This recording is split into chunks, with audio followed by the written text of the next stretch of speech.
I looked at three forms here, and I kind of made it different. So first form is a motivational communication, being able to use positive language with your team of when they start saying, "I don't think that's possible," and being able to go and you say, "I don't think it's possible yet."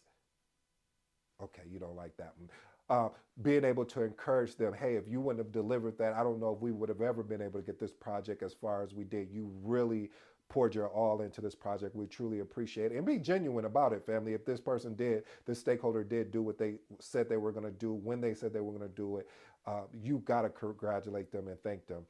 The next piece under communication is crisis communication. Listen, family, they always say you want to put together a crisis communication plan before the crisis actually happens. It's so true. Being able to together a communication management plan, or excuse me, crisis communication is definitely going to be key. So the stakeholders know what to expect in case of crisis hit, so you don't have to go break the glass in case of an emergency. And then the last one is continuous improvement on communication skills, basically meaning having the ability to find ways to effectively communicate to different audiences. This is what I love to do, of engaging different audiences. That's why I'll go away, talk to an executive, all the way down to a subject matter expert, and seeing how that conversation is. It just keeps you stronger with your communication style. It makes you a better project manager, which we're all here for. Here's my closing remark.